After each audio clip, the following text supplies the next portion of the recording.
What began as a routine welfare check spiraled into a chilling investigation where the quiet suburbs concealed a dark secret.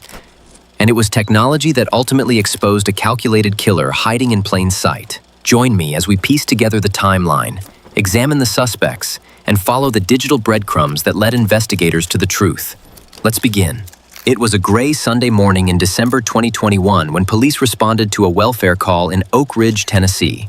Emily Carter, a 32-year-old nurse, hadn't shown up for work or answered calls. Her neighbor, concerned after seeing her car in the driveway for 2 straight days, dialed 911.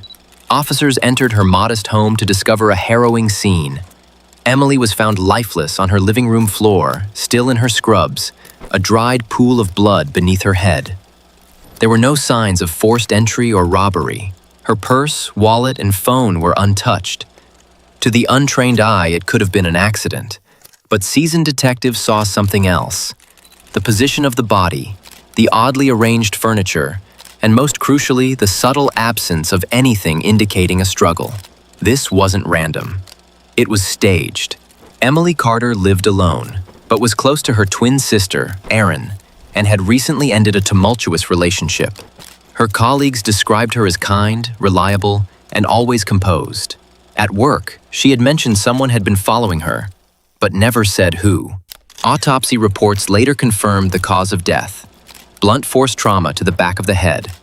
The blow was sudden and precise. Investigators now had a homicide, and no clear suspect. With minimal physical evidence at the scene, they turned to Emily's digital life. Her phone, remarkably, had not been wiped or tampered with. In the days leading up to her death, Emily had sent multiple texts to her sister about feeling watched. One message read, "I swear someone was outside my window last night. I thought I saw a figure.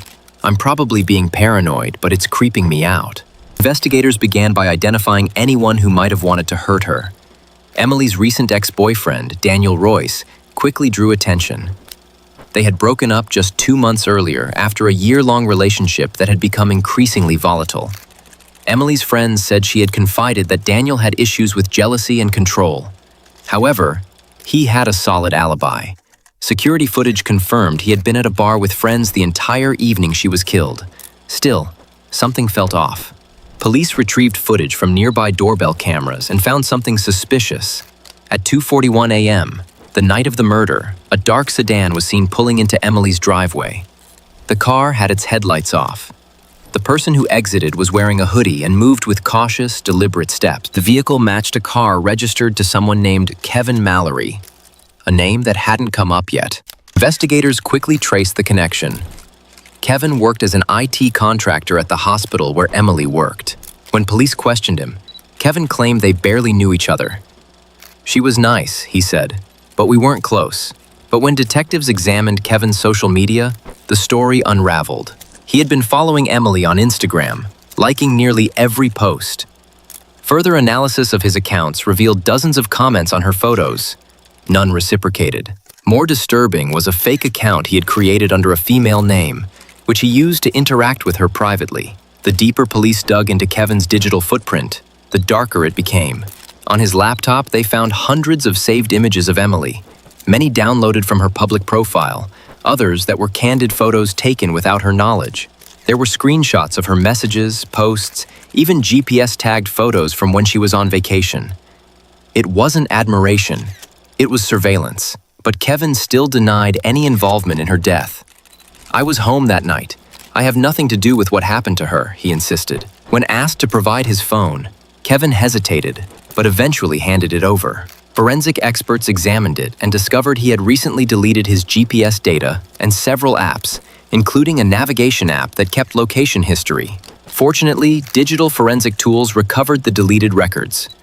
They showed that on the night of Emily's murder, his phone had been stationary until 2:32 a.m., when it started moving and stopped exactly in Emily's neighborhood at 2:39 a.m.